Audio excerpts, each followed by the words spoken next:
నాతో కలిసి. వారు ప్రభువును సేవించుచు ఉపవాసము చేయుచుండగా పరిశుద్ధాత్మ నేను బర్నబాను సౌలును పిలిచిన పని కొరకు వారిని ప్రత్యేకపరచుడని చెప్పాను.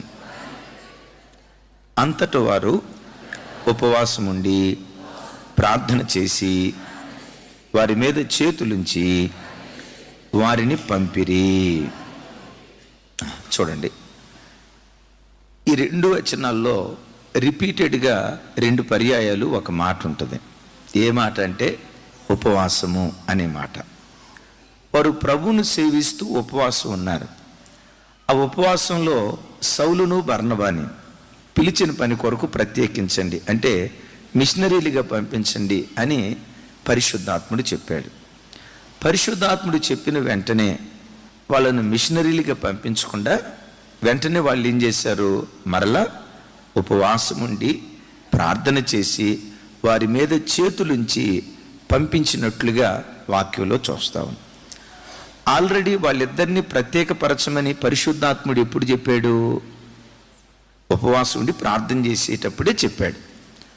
ఆల్రెడీ ఉపవాసం ఉండి ప్రార్థన చేశారు కదా, వాళ్ళిద్దరిని పంపించండి అని చెప్పారు కదా.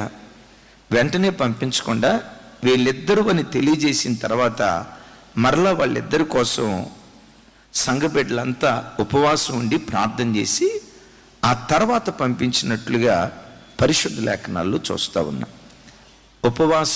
ఉపవాసం అంటే అపోస్తులైన పౌలు వారు ఒక మిషనరీగా దేవుని సేవకు వెళ్ళక మునుపు మొదట ఏం జరిగించి సేవకు బయలుదేరాడు? ఉపవాస ప్రార్థన జరిగించి. చూడండి, బైబిల్లో చాలామంది భక్తులు వాళ్ళ మినిస్ట్రీ ప్రారంభించేటప్పుడు, అంటే దేవుడు వాళ్ళకి ఇచ్చిన సేవను ప్రారంభించేటప్పుడు దేనితో ప్రారంభించారంటే ఉపవాసం ఉండి ప్రార్థన చేసి ఆ తర్వాత వాళ్ళు పరిచర్య ప్రారంభించారు. ఉపవాసం ఆ తర్వాత పరిచర్య అని అనటంతో మనకు మొట్టమొదట గుర్తొచ్చేది ఎవరో తెలుసా? మన రక్షకుడైన యేసుక్రీస్తు ప్రభువారు. యేసుక్రీస్తు వారు సువార్త పరిచర్య ప్రారంభించక మునుపు మొట్టమొదట ఏం చేశారు? ఎన్ని రోజులు చెప్పాలి? 40 రోజులు పగలు రాత్రి ఉపవాసం ఉండి ప్రార్థన చేసి ఆ తర్వాత పరిచర్య ప్రారంభించారు. ఎందుకు ఆ తర్వాత పరిచర్య ప్రారంభించారో తెలుసా? ఇంకొక భక్తుడి గురించి కూడా చెప్తాను. దైవజనుడైన మోషే ఐగుప్తు దాస్యత్వం నుంచి సినాయి పర్వతం దగ్గరికి తీసుకొచ్చారు. ఇక సినాయి నుండి కనాను ప్రయాణం ప్రారంభమవుతుంది. ఆ కనాను ప్రయాణం ప్రారంభించక మునుపు చెప్పండి ఏం చేశాడు? సినాయి పర్వతం మీదకి వెళ్ళి 40 రోజులు 40 పగళ్ళు 40 రాత్రులు ఉపవాసం ఉండి ప్రార్థన చేసినట్లుగా లేఖనాల్లో చూస్తూ ఉన్నాం. చూడండి స్క్రీన్ మీద మోషే భక్తుడు, నోట్ తెచ్చి చెప్పండి. మోషే భక్తుడు, మన రక్షకుడైన యేసు ప్రభువారు, అపోస్తులైన పౌలు గారు సేవ ప్రారంభించక మునుపు మొట్టమొదటి ఏం చేశారు? ఎందుకు వాళ్ళు ఉపవాసం ఉండి ప్రార్థన చేశారో తెలుసా? ఓ మంచి మాట చెప్తా. ఈరోజు మనం చేసే ప్రార్థన రేపటి మన భవిష్యత్తుకు విజయాన్నిచ్చే పునాదిగా దేవుడు మారుస్తాడు. బాగా వినండి మాట. ఈనాటి ప్రార్థన రేపటి విజయానికి పునాదిగా దేవుడు మారుస్తాడు. ఇప్పుడు దేవుడు పిలిచాడు అని అంటంతో అప్పుడు బైబిల్ లేదు కానీ ఒక మాట అనుకుందాం, అప్పుడు బైబిల్ లేదు కానీ దేవుడు పిలిచాడు అని అంటంతో బైబిల్ పట్టుకుని వాళ్ళు సేవకి వెళ్ళారా? బైబిల్ పట్టుకుని దేవుని వాక్యం ప్రకటించడానికి వెళ్ళారా? వెళ్ళలేదు. ఏం చేశారు? మొదట ప్రార్థన చేసి ఆ తర్వాత దేవుని సేవకు బయలుదేరి వెళ్ళారు. ఆ మాట చూపించుతాము మరలా. ఈనాటి ప్రార్థన రేపటి విజయానికి పునాది. ఎందుకు వాళ్ళు ఉపవాసం ఉండి మరలా ఉపవాసం ఉండి ప్రార్థన చేశారయ్య అంటే, ఈరోజు చేసిన ప్రార్థన రేపు చేయబోయేటువంటి సేవ విజయానికి అది పునాదిగా దేవుడు మారుస్తాడని ఉపవాసం ఉండి ప్రార్థన చేసి ఆ తర్వాత వాళ్ళు పరిచర్య ప్రారంభించారు. వాక్యం వింటున్న బిడ్డలారా, మన జీవితాల్లో కూడా మనం ఏ పని ప్రారంభించినా ఒక ఇల్లు కట్టుకునే పని ప్రారంభించిన, పిల్లల్ని స్కూల్లో జాయిన్ చేసే పని ప్రారంభించిన, వాళ్ళకి అక్షరాభ్యాసం చేసే పని ప్రారంభించిన, ఒక వివాహ కార్యక్రమం ప్రారంభించిన, లేదు ఒక స్థలం కొనుక్కునే ప్రక్రియ ప్రారంభించిన, ఒక పని ప్రారంభించే ముందు మొట్టమొదట దేవుని సన్నిధిలో మనం ప్రార్థన చేయటం నేర్చుకోవాలి. అవకాశం ఉంటే ఉపవాసం ఉండి ప్రార్థన చేయండి. అవకాశం లేని పక్షాన ఒకరోజో 2 రోజులో ఆ విషయం కొరకు గోజాడి దేవుని దగ్గర ప్రార్థన చేయండి. ఎందుకు మనం రేపు చేయబోయే పనికి ఈరోజు ప్రార్థన చేయాలంటే, ఈనాటి ప్రార్థన రేపటి విజయానికి పునాదిగా దేవుడు మారుస్తాడు. మరలా ఈనాటి ప్రార్థన రేపటి విజయానికి పునాదిగా మారుస్తాడు. చాలాసార్లు మన పరిస్థితులు ఎట్లా ఉంటాయంటే, పని ప్రారంభించే ముందు మనం ప్రార్థన చేయలేం, కానీ కొన్నిసార్లు ఆ పని చేసేటప్పుడు నష్టం వస్తుంది చూసారా, కష్టం వస్తుంది చూస్తారా, నష్టమో కష్టమో వస్తుంది కదా, అప్పుడు ప్రార్థన చేస్తాం గుండెలు బాదుకుంటా, దేవా నష్టం వచ్చింది తప్పించయ్యా, దేవా నష్టం వచ్చింది విడుదల దయచేయ అని. నష్టపోయిన తర్వాత దేవుని దగ్గర ఏడుస్తాం. యేసయ్య అంటాడు, శోధనలో పడిన తర్వాత మీరు ప్రార్థన చేయటం కాదు, శోధనలో పడక మునిపే మీరు ప్రార్థన చేస్తే ఆ ప్రార్థన శోధనలో నుంచి మిమ్మల్ని తప్పిస్తుంది. ఇంకొకసారి నేను మీతో చెప్తాను, నా వైపు చూడండి. ఎందుకు ఈ 21 దినాల ప్రార్థనలో మనం పాలు పంపులు పొంది పదే పదే ప్రార్థన చేయాలంటే, నా హృదయపూర్వకంగా నమ్ముతున్నా, ఈ 21 దినాలు మనం దేవుని సన్నిధికి వచ్చి చేసే ప్రార్థన ఈ సంవత్సరం అంతా మనకు తోడుగా ఉంటుంది. ఈ సంవత్సరం అంతా ఈ ప్రార్థన మనలను వెంబడిస్తుంది. అంటే అన్నయ్య ఈ 21 రోజు ప్రార్థన చేసి తర్వాత ప్రార్థన చేయకపోతే పర్వాలేదా అని అనొద్దు. ఏనాటి ప్రార్థన, ఏనాటి ప్రార్థన, ఏనాటి విజ్ఞాపన, ఏనాటి ఉపవాసం ఆనాడే. అయితే బిడ్లరా, ఈ గడియలో మనం చేసే ఈ ప్రార్థన ఉంది కదా, ఈ గడియలో మనం చేసే ఈ ప్రార్థన అంట, ప్రార్థన మనతో పాటు మనకు తోడుగా వస్తుందట. బైబిల్లో ఒక మాట రాసి ఉంటుంది, కీర్తనల గ్రంథం చూడండి, 42వ కీర్తన 8వ చరణం. ఎస్, థ్యాంక్ యూ తమ్ముడు, నాతో కలిసి. అయినను పగటి వేళ యెహోవా తన కృప కలుగ ఆజ్ఞాపించును, రాత్రి వేళ ఆయనను గూర్చిన కీర్తనయు, నా జీవదాత అయిన దేవునిని గూర్చిన ప్రార్థనయు నాకు తోడుగా ఉండును. ఏమంట? చివరి మాట నాకు ఏమంటాడు? నా జీవదాత అయిన యెహోవాకు నేను చేసిన ప్రార్థన నాకు తోడుగా ఉండును అంటాడు. ఈ మాట చూడండి. అంటే ఈ గడియలో ఇక్కడ మనం ప్రార్థన చేసాం కదా, ఈ ప్రార్థన ఎక్కడితోనే అయిపోవట్లేదు. ఇక్కడ చేసిన ప్రార్థన గాలిలో ఎక్కడే కలిసిపోయి మౌనం అవ్వట్లేదు. ఇక్కడ చేసిన ప్రార్థన మనతో పాటు మనకు తోడుగా వస్తుందట. Praise the lord. మనం చేసిన ప్రార్థన, అదే భక్తుడు అంటాడు, నా జీవదాత అయిన యెహోవాకు నేను చేసిన ప్రార్థన నాకు తోడుగా వస్తుంది అంటాడు. ఆమేన్. ప్రభు బిడ్డలారా, అందుకనే ఎందుకు మనం ప్రార్థన చేయాలంటే, ఈనాటి ప్రార్థన రేపటి భవిష్యత్తు విజయానికి ఓ గొప్ప పునాదిగా దేవుడు మారుస్తాడు. ప్రార్థనే కాదు, మీకు తెలుసు కదా, ఈరోజు మనం తీసుకున్న నిర్ణయాలే రేపు భవిష్యత్తును శాసిస్తాయి. I'm right? ఈరోజు మనం చేసిన పని రేపటి భవిష్యత్తును శాసిస్తుంది. నేటి నిర్ణయాలు, నేటి పనులు భవిష్యత్తును శాసిస్తాయో లేదో ఒక చిన్న వీడియో మన తమ్ముడు రాజేష్ పంపించాడు. ఒక చిన్న వీడియో మీకు చూపిస్తాను. నేటి పని రేపటి భవిష్యత్తును శాసిస్తుంది అని చెప్పడానికి ఒక చిన్న వీడియో మీతో మీకు చూపించాలని ఆశపడుతున్నాను. చూడండి. పిల్లలు స్కూల్కి వెళ్ళకుండా ఆగండి స్కూల్కి వెళ్ళకుండా, ఏమి స్కూల్ రా ఇది, ఈ పుస్తకాల బ్యాగ్ మొయ్యలేకపోతున్నామని చెప్పి ఆ పుస్తకాల బ్యాగ్ నీళ్ళల్లో మురిగుంటలో వేసి వాటిని పడేసి తొక్కుతున్నారు మహానుభావులు. ఈ స్కూల్ లేదు, పుస్తకాలు లేదు, గిస్తకాలు లేదని తొక్కుతూ ఉన్నారు. వాడికి ఏం తెలుసు చదువు విలువ? ఈరోజు చదివే, ఆ శ్రద్ధగా చదివే రేపు భవిష్యత్తు ఇస్తుందని వాడికి తెలియదు కదా. కొన్నిసార్లు మన భక్తి జీవితంలో కూడా ఈరోజు ఆసక్తిగా చేసిన ప్రార్థనే రేపు గొప్ప విజయాలు మనకిస్తుంది అన్న ప్రత్యక్షత లేక కొన్నిసార్లు అనాలోచనగా మనం కూడా ప్రార్థన చేస్తూ ఉంటాం. ఈ పిల్లలు చదువు విలువ తెలియక అసలు చూపించరా తమ్ముడా అర్జుడు అరే చూడున్నాడు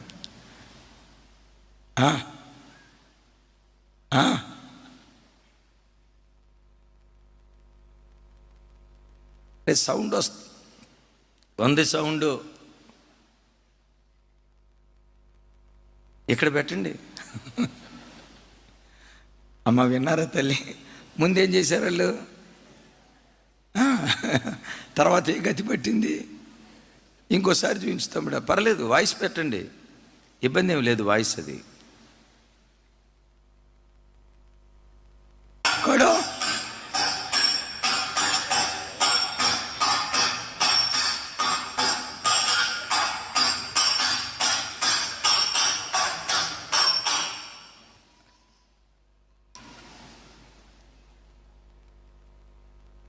వినండి. మనం ప్రార్థన చేసేటప్పుడు అది నిమిషం ప్రార్థనైనా, అర నిమిషం ప్రార్థనైనా, గంట ప్రార్థనైనా, జీవదాత అయిన యెహోవాకు మనం చేసిన ప్రార్థన మనకు తోడుగా వస్తుందట. Praise the lord. ఎందుకు అపోస్తుడైన పౌలును బర్నబాను సేవకురమ్మని ప్రత్యేకించి ఉపవాసం ఉన్నప్పుడు పరిశుద్ధాత్ముడు మాట్లాడాడు? ఆల్రెడీ ఉపవాస ప్రార్థన చేసేటప్పుడే కదా మాట్లాడింది, మరలా ప్రార్థన ఎందుకు అని అనుకోలేదు. ఎగైన్ ఏం చేస్తున్నారు? ఉపవాసం ఉండి ప్రార్థన చేసి వాళ్ళ తలల మీద చేతులుంచి ప్రార్థన చేస్తున్నారు.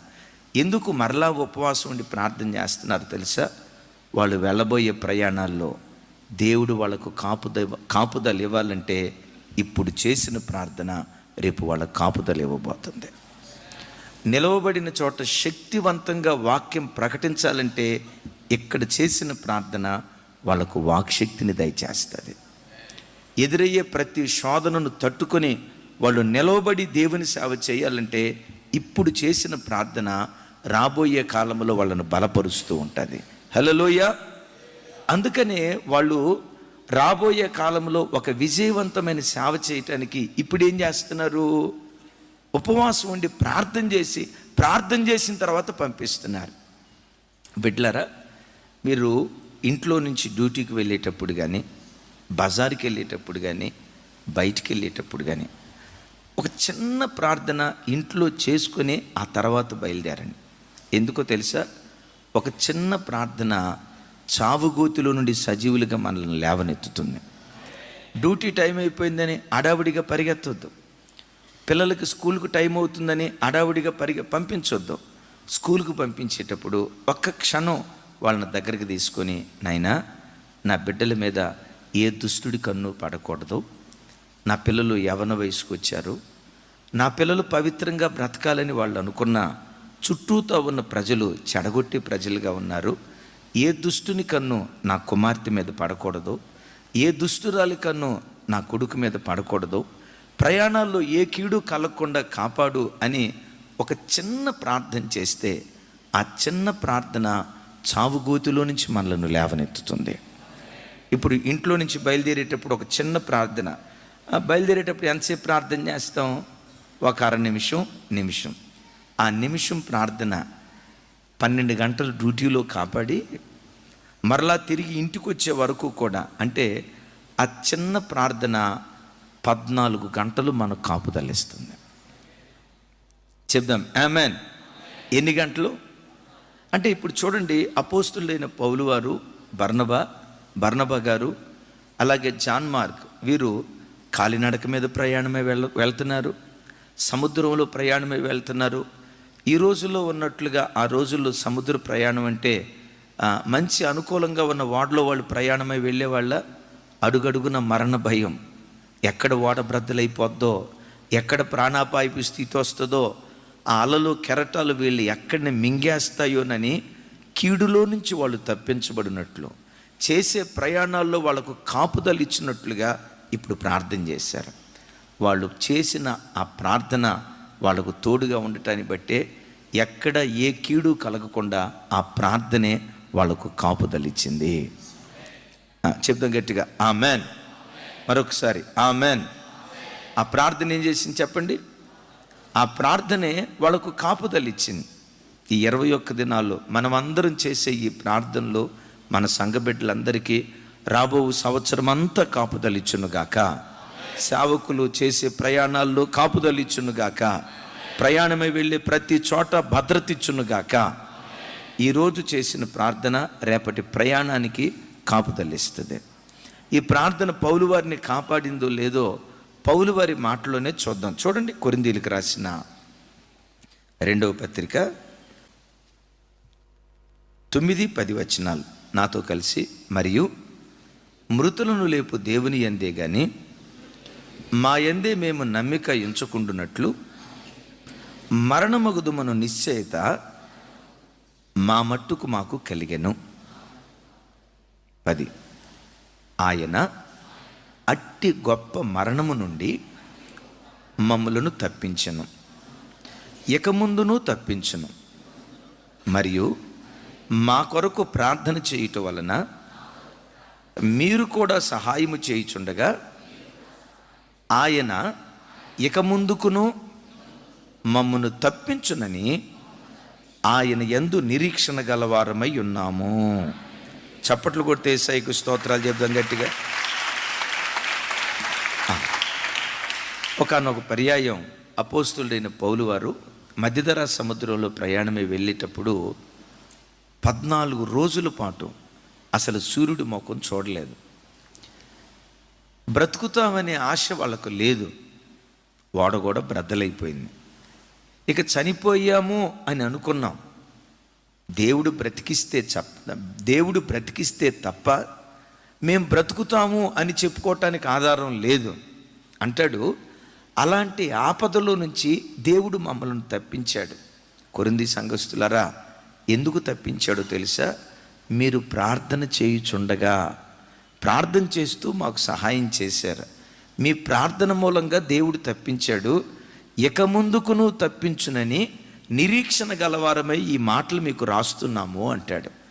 అంత భయానకరమైన ఓడ ప్రమాదంలో వాళ్ళ ప్రాణాలు సమాధి పాలు కాకుండా కాపాడింది ఏదో తెలుసా? సంఘబిడ్డలు చేసిన ప్రార్థన మరణంలో నుండి జీవానికి దాటించింది. Praise the Lord. చెప్దాం, ప్రైజ్ ది లార్డ్. ఈ మాట ఎవరంటున్నారు? అపోస్తలుడైన పౌలు గారు. మీ ప్రార్థన బ్రతుకుతామనే ఆశ మాకు లేకపోయినా మీరు చేసిన ప్రార్థనల ద్వారా దేవుడు మమ్మల్ని తప్పించాడు, కాపాడాడు, కాపుదలిచ్చాడు. కొరింథీ సంఘం ఎక్కడుంది? పౌలు గారు ఎక్కడున్నాడు? పౌలు గారు మధ్యధరా సముద్రంలో ఉన్నాడు. కొరింథీ సంఘం ఎక్కడుంది? గ్రీసు దేశంలో ఉంది.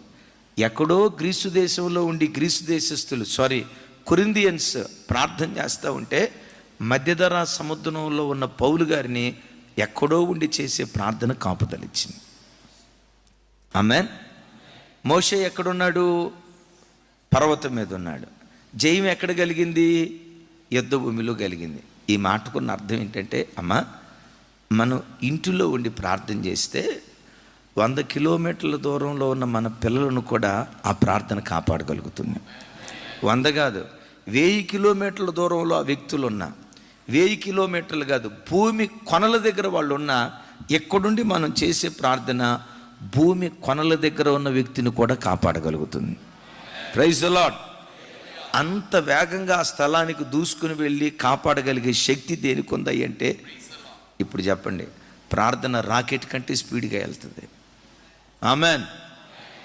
మరలా రాకెట్ ప్రయోగించడానికి మెషినరీ మంది మార్బలం అంతా రెడీ చేసి రెడీనా అని 150 సార్లు అడిగితే కానీ అప్పుడు బయటకు వస్తుంది. ప్రార్థనకు అలా అవసరం లేదు.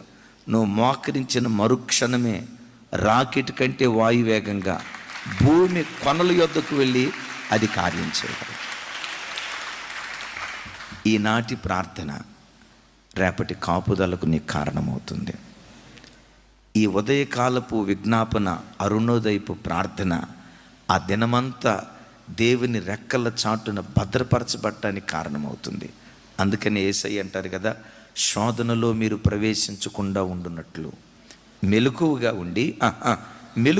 ఉండి కీడులో నుంచి తప్పించబడినట్లు ప్రార్థన చేయండి అంటాడు. బిడ్డలారా, రాగల దినాలన్నిటిలో ఇంకా ఎక్కువగా పట్టుదలతో ప్రార్థన చేద్దాం. ఈ పట్టుదలతో కూడుకున్న ప్రార్థన సంవత్సరం అంతా మన విశ్వాసుల్ని దేవుడు తన రెక్కల చాటును భద్రపరచునుగాక. ఈరోజు చేసిన ప్రార్థన రేపు కాపుదలనిస్తే, రెండవది ఈరోజు మనం చేసే ప్రార్థన రేపు మనం చేసే పనిలో నేర్పరితనాన్ని దయచేస్తుంది. యేసయ్యకి మహిమ కలుగునుగాక. మరలా నా వైపు చూడండి. అపోస్తులైన పౌలు వారికి, బర్నబా గారికి అంతియోకియ సంఘం ఎందుకు ప్రార్థన చేసి పంపించిందంటే, అయ్యా వీళ్ళు రాజుల ఎదుట వాక్యం చెప్పబోతున్నారు, సామంతుల ఎదుట వాక్యం చెప్పబోతున్నారు, సామాన్యులకి వాక్యం చెప్పబోతున్నారు.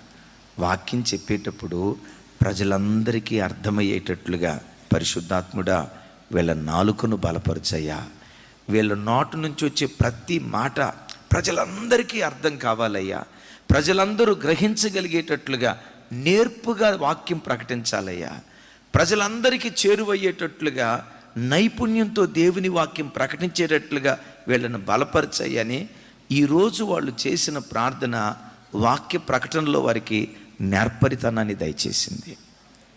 మరలా ఏం దయచేసింది? బిడ్డలారా, నీవే పని చేస్తా ఉన్నా దేవుని సన్నిధిలో నువ్వు ప్రార్థన చేస్తే నువ్వు చేసే పనిలో నేర్పరితనాన్ని నీకు అనుగ్రహించేది ప్రార్థన జీవితం. నువ్వు వెల్డింగ్ పనే చేయి, కంపెనీయే నడుపు, లేదా ఒక ఫోటో షాపే నడుపు, లేదా ఒక బిజినెస్ చేయి, ఆ పనిలో నీకు నేర్పరితనాన్ని ప్రసాదించగలిగిన శక్తి ప్రార్థన జీవితంలో దాగి ఉంది. వీళ్ళు పదే పదే ప్రార్థన చేసి ఎందుకు పంపించారంటే, వాక్యం ప్రకటించడం అనేది మామూలు విషయం కాదు. పౌలు వారు ఎట్లా వాక్యం ప్రకటించారో 14వ వచనంలో రాసి ఉంటుంది. చూడండి, 14వ అధ్యాయం 1వ వచనం. థ్యాంక్ యూ తమ్ముడు. నాతో కలిసి అందరూ చెప్పండి. ఈకొనియాలో జరిగినదేమనగా, వారు కూడి యూదుల సమాజ మందిరంలో ప్రవేశించి తేటగా బోధించినందున అనేకులు యూదులను గ్రీసు దేశస్థులను విశ్వసించిరి. ఎట్లా ప్రకటించారట? చెప్పాలి. ఆ తేటదనం ఎక్కడి నుంచి వచ్చింది? గట్టిగా చెప్పాలి. ఆ తేటదనం ఎక్కడి నుంచి వచ్చింది? ప్రార్థనలో నుండి వచ్చింది. బైబిల్లో రాయబడిన మాట, ఆ యూదుల సమాజ మందిరంలో ఒక యూదులే ఉన్నారా? వాక్యం ఏముంటుంది? యూదులను గ్రీసు దేశస్థులను ఇద్దరు ఉన్నారు. యూదులేమో ధర్మశాస్త్రంలో పండిన వాళ్ళు, ఆరితేరిన వాళ్ళు. గ్రీసు దేశస్థులకేమో జ్ఞానం తెలుసు కానీ ధర్మశాస్త్రం తెలియదు. గమనించండి, ధర్మశాస్త్రము తెలియని వాళ్ళు ఉన్నారు, ధర్మశాస్త్రంలో ఆరితేరిన వాళ్ళు ఉన్నారు. ఇద్దరు ఒకే సమాజ మందిరంలో ఉన్నారు. ఆ ఇద్దరికి ఒకే బోధకుడు బోధించాలి. బైబిల్లో రాయబడిన మాట ఏంటంటే, ఆ ఇద్దరికి అర్థమయ్యేటట్లుగా తేటగా బోధించినందువల్ల అనేకులు విశ్వసించారు అని రాయబడింది. Praise the lord. ఒకసారి నా వైపు చూడండి. దైవ సేవకుడు కూర్చొని నిలవబడి దేవుని వాక్యం చెప్పడం అంటే ఒక కత్తి మీద సాము లాంటిది. ఎందుకో చెప్పమంటారా? సంఘంలో యూదులు ఉంటారు, గ్రీసు దేశస్థులు ఉంటారు. ఎవరెవరు? యూదులంటే వాక్యం బాగా తెలిసిన వాళ్ళు ఉంటారు. గ్రీసు దేశస్థులు అంటే అప్పుడే యేసు ప్రభును కొత్తగా నమ్ముకొని కొత్తగా మందిరానికి వచ్చిన వాళ్ళు ఉంటారు. వాక్యం బాగా ఎరిగిన వాళ్ళని దృష్టిలో పెట్టుకొని లోతైన విషయాలు చెప్పామనుకోండి, ఎవరిని దృష్టిలో పెట్టుకొని? యూదులను దృష్టిలో పెట్టుకొని, యూదులను అంటే వాక్య పరిజ్ఞానం బాగా ఉన్న వాళ్ళని దృష్టిలో పెట్టుకొని లోతైన విషయాలు చెప్పామనుకోండి, ఈ గ్రీసు దేశస్తులు ఏం చేస్తారో తెలుసా? ఏం కర్మో ఏంటో, ఆయన చెప్పే మాట ఒక్క మొక్క కూడా అర్థం కావట్లా, ఏదేదో అసలు ఒక్క మొక్క కూడా అర్థం కావట్లే. ఈ పాస్టర్ గారికి వాక్యం సరిగా చెప్పడం అనుకుంటాడు. ఎవరిని దృష్టిలో పెట్టుకుంటే? యూదులు మాత్రమే దృష్టిలో పెట్టుకొని లోతైన విషయాలు చెప్పామనుకోండి, మర్మాలు విప్పామనుకోండి, గ్రీసు దేశస్థుడు అనుకుంటాడు ఈ పాస్టర్ గారు ఏం చెప్తున్నాడు అసలు ఒక్క మొక్క అర్థం కావట్లా. అసలు పాస్టర్ గారు అన్న తర్వాత కాస్తంత తెలివి ఉండాలిగా. ఒక్క మొక్క కూడా అర్థం కాలేదు. అరవటం అరిచాడు, చెప్పటం చెప్పాడు, కానీ ఒక్క మొక్క కూడా అర్థం కాల. దేవునికి స్తోత్రం. ఇంకా వచ్చి ఆదివారం నుండి ఈ చర్చికి రానంటాడు. సరే, గ్రీసు దేశస్తుల పరిస్థితి ఇది. అరే రే రే రే రే రే వాడికి అర్థం కావట్లేదంట, కాబట్టి వాణ్ణి మనం దృష్టిలో పెట్టుకుందామని చెప్పి చూడండి గ్రీసు దేశస్తుడిని గుర్తుపెట్టుకొని మనం బేసిక్స్ చెప్పామనుకోండి, ఈ యూదులు ఏమంటారో తెలుసా, ఈ పాస్టర్ గారు ఎప్పుడు పైనే వెళ్తాడు, లోతుగా వెళ్ళడం అని అంటాడు. చూడండి, ఒక టీచర్ పని చాలా వరకు తేలిక. చార్లెస్ అని ఉన్నాడు, ఒక టీచర్ ఉన్నాడు అనుకోండి, 7వ తరగతి క్లాస్ టీచరే పాఠం చెప్తాడు. ఏ క్లాస్ రూమ్లో కూడా కేజీ వాడిని పీజీ వాడిని ఇద్దరిని కలిపి కూర్చోబెట్టి పాఠం చెప్పరో. కేజీ అంటే అదే కేజీ అంటే ఎల్కేజీ, పీజీ అంటే పోస్ట్ గ్రాడ్యుయేట్. కేజీ వాడిని పీజీ వాడిని ఇద్దరిని కూర్చోబెట్టి ఒకే క్లాస్ రూమ్లో కూర్చోబెట్టి పాఠం చెప్పరు. కేజీ వాడి క్లాస్ రూమ్ వేరు, యూకేజీకి వాడి క్లాస్ రూమ్ వేరు, ఎల్కేజీ వాడి క్లాస్ రూమ్ వేరు, 1వ తరగతి వాడి క్లాస్ రూమ్ వేరు, 2వ తరగతి వాడి క్లాస్ రూమ్ వేరు, 5వ తరగతి వాడి క్లాస్ రూమ్ వేరు, 7వ తరగతి వాడి క్లాస్ రూమ్ వేరు, 10వ తరగతి వాడి క్లాస్ రూమ్ వేరు, ఇంటర్మీడియట్ వాడిది, డిగ్రీ వాడిది, పీజీ వాడిది, ఎవరి క్లాస్ రూమ్లు వాళ్ళు వేరుగా ఉంటాయి. అందరినీ ఒకే చోట కూర్చోబెట్టి అందరికీ పాఠం చెప్పాలంటే కుదరదు. పీజీ స్టాండర్డ్లో చెప్తే కేజీ వాడికి ఏం అర్థం కాదు, వాడు చుట్టూ బిక్కొని వాళ్ళ అమ్మ దగ్గరికి వెళ్ళంటాడు, ఇక సచ్చినా రేపటి నుంచి స్కూల్కి వెళ్ళను అంటాడు. అట్లాగని కేజీ వాడిని దృష్టిలో పెట్టుకుని టీచర్ గారు వాళ్ళు చెప్పాడా, పీజీ వాడు అంటాడు, ఇక ఆపయ్యా నీకు చదువు రాకపోతే కొత్త టీచర్ని పంపించు అంటాడు. సో ఏ క్లాస్కి బోధించడానికి ఆ క్లాస్ టీచరే ఉంటాడు. సేవకుడి పరిస్థితి ఏంటో తెలుసా? ఎందుకు సేవకుని కొరకు మనం ఎక్కువ ప్రార్థన చేయాలంటే, ఆ సేవకుడు నిపుణతతో దేవుని వాక్యం ప్రకటించాలంటే ఆ నైపుణ్యత సంఘ ప్రార్థనలో నుంచి పుట్టుకొస్తుంది. గట్టిగా ఎక్కడి నుంచి పుట్టుకొస్తుంది? ఈ ఉపవాస ప్రార్థన ఉద్యోగం ద్వారా నిపుణతతో కూడుకున్న బోధ రాగలగాలలో దేవుడు ఇవ్వబోతా ఉన్నాడు. ప్రపంచాన్ని తలకిందులు చేసే బోధ దేవుడు మనకి ఇవ్వబోతా ఉన్నాడు. ఎక్కడి నుంచి ఈ నిపుణత నైపుణ్యం వస్తుంది అంటే ప్రార్థనలో నుంచే వస్తుంది. యేసయ్యకి మహిమ కలుగును గాక. ఇక్కడ గ్రీసు దేశస్తులు ఉన్నారు. ప్రసంగికుడి దగ్గరకు వచ్చేసరికి ఉన్న ఇంకొక బాధ ఏంటంటే, పాటగాడు ప్రసంగికుడు. పాటగాడు పాడిన పాట ఎన్నిసార్లైనా పాడవచ్చు, అవునా కాదా? ఇప్పుడు హల్లెలూయా స్తుతి మహిమ ఎల్లప్పుడూ అన్న నెల రోజుల క్రితం పాడారుగా, మళ్ళీ ఆ పాట ఏంటి అని ఎప్పుడైనా అంటారా? ఎత్తుకోవటంతో హల్లెలూయా స్తుతి మహిమ ఎల్లప్పుడు చక్కగా చప్పట్లు కొడతారు. చెప్పిన ప్రసంగమే తర్వాత ఆదివారం చెప్పామనుకో, పాడిన పాట ఎన్నిసార్లైనా పాడవచ్చు. చెప్పండి అమ్మా, పాడిన పాట ఎన్నిసార్లైనా పాడవచ్చు. చెప్పిన ప్రసంగం ఇంకోసారి చెప్పడానికి లేదు. ఎప్పటికప్పుడు తాజా రొట్టెలు రావాల్సిందే, ఎప్పటికప్పుడు క్రొత్త ద్రాక్షారసం పోయాల్సిందే, ఎప్పటికప్పుడు నూతన అభిషేకం రావాల్సిందే. హల్లెలూయా. అలాంటి చోట బిడ్డలారా, నిపుణతతో సేవకుడు వాక్యం ప్రకటించడానికి వెంటనే పంపించలేదు. అయ్యా పౌలా మీకోసం ఉపవాసం ఉంటాం, ఆగండి అయ్యా, మీరు రాజుల ఎదుట నిలవబడతారు, వాళ్ళ స్థాయిలో మీరు వాక్యం చెప్పాలి. సామాన్యుల ఎదుట అక్షర జ్ఞానం లేని వాళ్ళకి వాక్యం చెప్తారు, వాళ్ళ స్థాయిలో మీరు వాక్యం చెప్పాలి. అయ్యా మీరు అందరికీ అందరి వంటి వారు కావాలి, అందరినీ కవర్ చేసుకునేటట్లుగా నిపుణతతో వాక్యం ప్రకటించాలని చెప్పి ఆ నైపుణ్యత వారిలో నుంచి బయలుదేరటానికి చెప్పండి ఏం చేశారు? బిడ్డలారా నా వైపు చూడండి, నేను నమ్ముతున్నాను, మీరు విశ్వసించండి. దేవుడు మనకు అనుగ్రహించినటువంటి మన పిల్లల్లో ఏదో ఒక నైపుణ్యత, ఏదో ఒక నిపుణత దేవుడు వారి లోపల దాచుంచాడు. ఏ బిడ్డను పనికి మాలిన వాళ్ళగా దేవుడు పుట్టించలేదు, ఉపయోగం లేని వాళ్ళగా దేవుడు ఎవరిని పుట్టించలేదు. ఒకవేళ ఉపయోగం లేని వాళ్ళు ఎవరైనా పుట్టారు అంటే నన్ను క్షమించండి, వాళ్ళను పుట్టించిన ఆయన కూడా అంతలో మాట అంటారమ్మా, అమ్మో అన్నా రైట్, నిజమే. ఎవడైనా భూమి మీద ఒకడు, మనం అందుకనే పనికి మాలినోడ యూజ్లెస్ ఫెలో అనొద్దంట, అన్నాడు వాడు నరకానికి వెళ్ళిపోతాడంటే బైబిల్ అంటుంది. మనకు ఓత పదం, మనం ఏదో గొప్ప ఉపయోగపడినట్టు చూసి రే యూజ్లెస్ ఫెలో, రే పనికి మాలినోడా, ఆ మాట అనకూడదు. ఎందుకు? దేవుని చేతి పని అయిన మనుషుడు, ఏ మనుషుడు కూడా నిరుపయోగమైన వాడు లేడో. కొంచెం గట్టిగా చెప్దాం ఆమెన్, హల్లెలూయా. దేవుడు ఎలాంటి వాడో తెలుసా? ఎంత పనికిమాలినోడు కూడా, పనికిమాలినోడు లేడు, మనం పనికిమాలినోళ్ళు అనుకుంటే ఆ పనికిమాలిన వాడిని కూడా పనికొచ్చే పాత్రగా దేవుడు వాడుకుంటాడు. రెండు రకాల మనుషులు ఉంటారు. దేవుడు ఏ మనిషో చెప్తా.